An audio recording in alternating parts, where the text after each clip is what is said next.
there is a man gifted by God as a teacher, a man with the gift of contempt, a man who is not afraid to correct the wrong teachings, a man who is not afraid to rebuke the wrongdoers, a man who is willing to teach righteousness based on the Word of God, a man who leads lost members back to the church like a shepherd looking for a lost sheep. This is the job designed by God for him. And he is Itanabas, the caterman of the false teachings. Listen to him because he is a servant of God to teach the truth. And the truth shall set you free.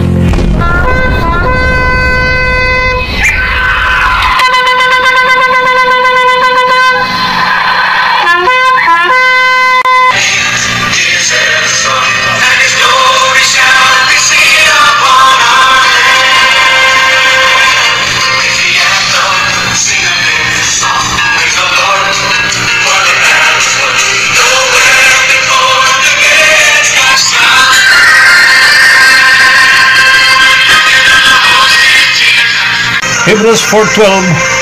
For the word of God is quick and powerful and sharper than any two-edged sword, piercing even to the dividing asunder of soul and spirit, and of the joints and marrow, and is a discerner of the thoughts and intents of the heart.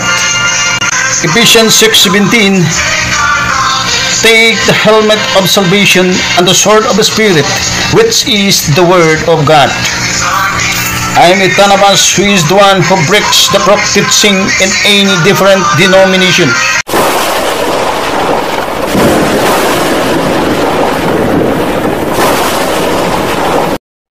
Okay, magandang gabi sa inyong lahat, mga kabradsis. Nandito na naman si Itanabas, ang magtatabas ngayong gabi na to.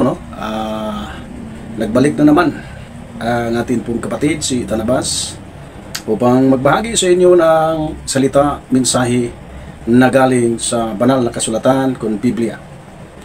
At bati muna tayo. Salamat sa mga kapatiran namin sa Men's Ministry, sa aming chairman si Pastor Jeremiah Orbi, and Vice Chairman Pastor Alfredo Evanis, at sa mga kasamahan, God bless sa inyo, and God bless sa lahat ng mga kasamahan ko na mga Christ Doctrine Defenders. Hindi ko na lang pangangalanan ng bawat isa dahil marami po tayo. Okay, so ang talakayin po natin ngayon, mga kapransis, ay patungkol po ito sa baptism, patungkol sa binyag sa bata. Tama ba ayon sa Biblia? Ito yun ang talakayin natin dahil kailangan itong malaman sa lahat ng mga kapatiran natin, lalo na sa mga Catholic faith members or Roman Catholic Church members. So Judas Fix, sa mga kabranches natin ng mga Roman Catholic Church, hindi ito pangangatake, kundi ito po ay mga aral na galing po sa banal na kasulatan na kailangan po natin na matutunan, kailangan po natin na malalaman bago po ang tao'y pumanaw. Kung ikaw ay nasa relihiyon, ay kailangan mong malaman ito, at pag marinig mo ito, huwag patitigasin ang puso mo, magsisi ka kaagad dahil hindi mo alam ang oras mo ay isasara na o ang oras mo ay dumating na. Okay? Mga kapatiran ko sa mga kapranses na mga Roman Catholic Church. Now, sino ba ang inutusang magbinyag at pabinyag? Sino bang inutusan? Sabi po dito po sa Acts, mga Gawa, chapter 2, verse 38. Sabi po dito, atin pong babasahin. Dito po. Sabi po dito sa Tagalog, at sinabi sa kanila ni Pedro, mangagsisi kayo at mga bautismo ang bawat isa sa inyo sa pangalan ni Hesukristo sa ikapagpapatawad ng inyong mga kasalanan, at tatanggapin ninyo ang kaloob ng Espiritu Santo. Yun ang sabi sa Biblia. Magsisi kayo at magbautismo o pagbinyag. Ang pinagbabautismo yung nagsisi sa kasalanan. Tandaan natin, mga kabransis. Ibig sabihin noon, mayroon na siyang kaisipan. Okay? Mayroon na siyang pananampalataya. Wala naman taong magsisi kung wala sa kaisipan. Di ba? Wala namang sumampalataya pag ikaw po'y bagong isinilang.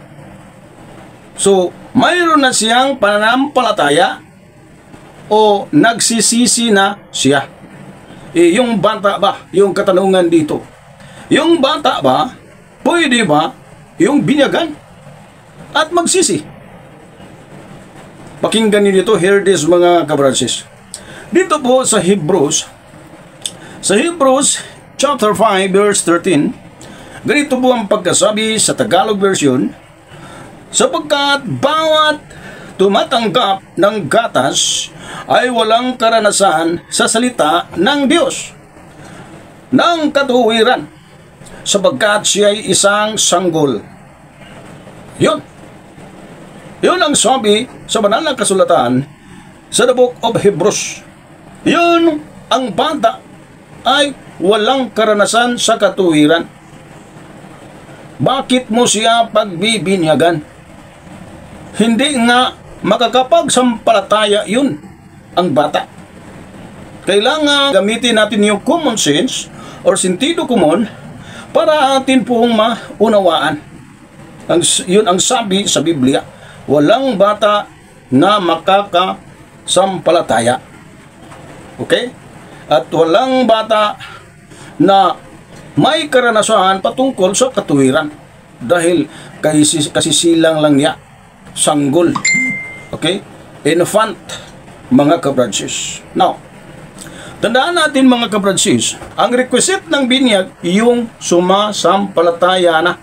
Kung hindi ka pa sumampalataya, dahil hindi mo pa nauunawaan, hindi ka pa talaga makaintindi o makaunawa, tulad ng isang bata, talagang hindi iyon requisite, hindi iyon pwede, at hindi iyon allowed sa Biblia. Ang requisite ng binyag or pagbautismo or baptism, yung sumampalataya ka na. Now, bakit ngayon, ayon po sa atin pong observation, according to our observation, bakit ay ang isang religion binibinyagan yung mga bata? Bakit mo bibinyagan yung mga bata? Ang katunayan, kahit isang bata, mga kapransis, walang binabautismuhan si Kristo. Tandaan mo, lalo na sa ating mga kapatiran nga membro sa isang relihiyon, no? Walang binautismuhan si Kristo kahit isang bata. Kahit ang mga apostol, wala silang binautismuhan na mga bata. Kahit si Kristo nga ang laki na ng ating Panginoon, ang laki na niyang nagpabautismo. Bakit tayo po hindi sumunod? Na sinabi niyo, kailangan na sundin natin ang apak ng ating Panginoong Hesus. Dahil ang kininman sa iba't ibang relihiyon na siya po'y followers of Christ, siya po'y sumusunod ng Panginoon, bagamat yung mga ginagawa bilang ehemplo, bilang example sa Biblia, ang mga ginagawa ng ating Panginoon ay hindi naman ginagawa. Gumagawa ng ibang kaparaanan. No? Gumagawa ng kanilang sariling paraan. No? Kaya sabi po dito sa Biblia, ayon po sa the book of Acts, mga gawa, Kapitulo 8, versikulo 36, sabi po dito, at sa pagpatuloy sa daan, ay nagsidating sila sa dakong may tubig. At sinabi ng bating, narito ang tubig. Ano ang nakahadlang upang ako'y mabautismuhan? Verse 37, at sinabi ni Filipe, kung namampalataya ka sa buong puso mo ay mangyayari. At sumagot siya at sinabi, sumasampalataya ako na si Jesucristo ay anak ng Diyos. Ayan mga ka-Francis. Ayan. Andito na katubig, sabi ng bating. Andito na daw tubig, sabi ng isang eunuko. Anong nakahahadlang para ako'y mabautismuhan? Anong sagot ni Filipe? Ang sagot ni Filipe, mga ka-Francis, isa lang. Kung sumampalataya ka ng buong puso, mangyayari. Yun ang sagot ni Apostol Filipe. Question. Tanong. Yung bang bata, makakasampalataya ba yun? Yun ang tanong. Wala ngang malay ang bata. Sanggol. Di ba? Kasi silang lang. Oh. Kasi silang lang. Sanggol. Walang malay ang bata at bakit nyo binautismuhan relihiyon na RCC?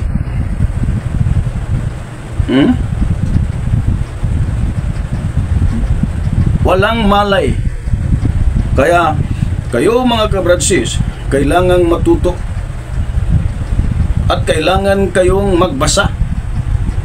Pag hindi kayo makinig sa mga taong nagtuturo, naggamit ang banal na kasulatan kung Biblia, makinig lang kayo sa aral ng mga priest nyo or pari nyo, na hindi nyo man lang sinusuri kung ito ba ay galing sa banal na kasulatan.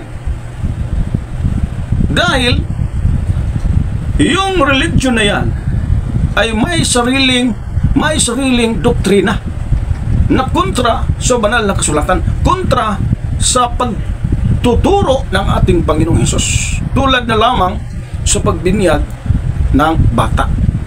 Hindi pwede, dahil walang binautismuhan ng Panginoong Hesus na mga bata.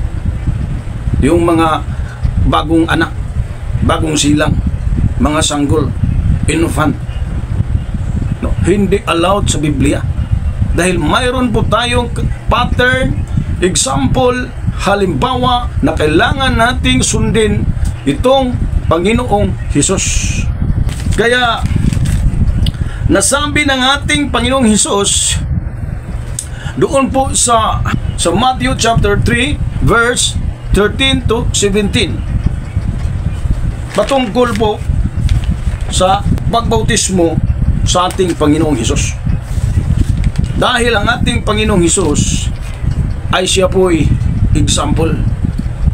Sabi ng ating Panginoong Hesus sa 13 to 17, chapter 3 verse 13 to 17, na sinubukan niyang pinigilan niya si John the Baptist dahil parang nagulat si John the Baptist dahil ang Panginoong Hesus pumunta doon sa Jordan River upang magpabautismo, magpabinyag. Sabi ni Juan, hindi, Panginoon, huwag. Ako ang dapat niyo binyagan. Ako ang dapat niyo bautismuhan, hindi ikaw. Anong sabi ng Panginoong Hesus? Ang sabi ng Panginoon, ngayon lang, Juan, gawin mo ito bilang isang ehemplo. para matupad, to fulfill, para gawin ang buong katuwiran, to fulfill the full righteousness. Kaya kailangan natin pong malaman, lalo na sa atin pong mga kapatid ng mga Roman Catholic Church. No? Yun ang tandaan nyo patungkol sa binyag ng bata. Hindi pwede ang bata ay binyagan. Ang dapat ninyong gawin, membro ng isang relihiyon, suriin ninyo ang Biblia. Kayo na mismo ang magbukas, kayo na mismo ang magbasa. Ba't hanapin ninyo yung mga tao, itong mga tao na nagtuturo patungkol sa Biblia. Huwag niyong hanapin itong mga taong nagtuturo sa sarili nilang doktrina para tumibay ang kanilang mga doktrina na wala sa Biblia, para malalaman ninyo kung yung mga aral ng relihiyong ito totoo ba o hindi. Kaya ngayon, ipaalala ko sa inyo, huwag ninyong kalimutan ito. Buksan ninyong puso't isipan, mag-aral kayo sa Biblia, dahil ito lang Biblia ang makapagbigay sa inyo ng totoong aral. Ang sabi ng Panginoong Hesus sa Juan 17:17, sanctify them, Father, sanctify them in your truth. Your words is truth. Ama,